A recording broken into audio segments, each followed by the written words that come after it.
Hi everyone, welcome to City Builder Mike. This week I have been challenged with building Hogwarts Castle in pocketbuild within 2 hours. So before I get started, let's break down the build and figure out how I'm actually going to do it. Okay, so thinking about the build, I'm going to break it down into 5 main areas. The first is obvious, it's the landscapes. These are the cliffs, this is the landmass that the castle actually sits on. Next on the list is the foundations of the castle. Now this is the castle showing through the cliff edges. It doesn't just sit on a perfectly flat top, it's actually built into the rock. Next is an obvious one, it's the buildings. This is like the grand halls, the classrooms, the courtyards. After that, I'm going to be looking at adding all of the towers in. Hogwarts Castle is renowned for having loads of towers, although they seem to swap and change how many there actually is between films, so there's not really a concrete path to go on. And then finally, it'll be the finishing touches. So let's get that timer started and let's get going.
Okay, so now I've blocked out the basic buildings and landmass.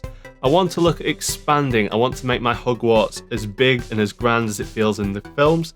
So I want to add that big entranceway that you see. I want to add loads of towers, some extra courtyards, really make it feel magical. And I also want to make the cliffs seem a bit more mountainous. At the minute, everything's clean, which is fine for the start, but I want to make it feel like it's Hogwarts. So I'm going to go away and do that now, and I will talk to you after I've done that.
Okay, so now I've finished with my castle. I've got 20 minutes left, so I think I've got it as good as I'm going to get it.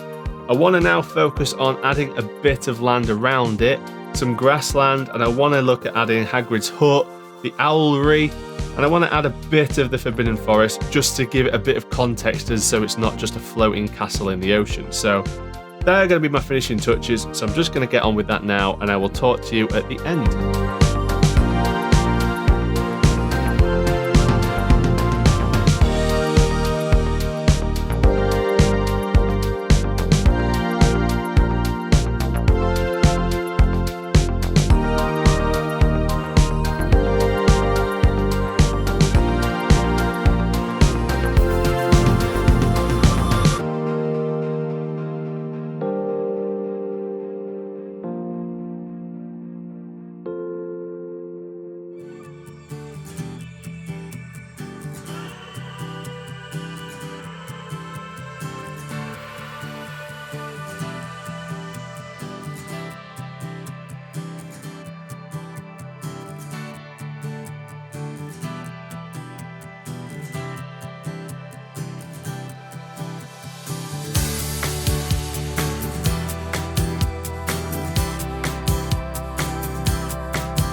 Well, there we go. That is my Hogwarts Castle in 2 hours in Pocket Build finished. I'm really happy with how it turned out. I think it does actually look like Hogwarts Castle. I'm glad I've got to put in the Forbidden Forest and Hagrid's hut. I think that just adds a little bit more context to what it is I'm building. It's not just a floating castle, which is always a good thing. If you guys enjoyed the video, make sure you give it a thumbs up. And if you have any suggestions of anything you want me to build, any games you want me to play, just drop us a comment down below. Thank you so much for watching. Until next time, ta-ta for now.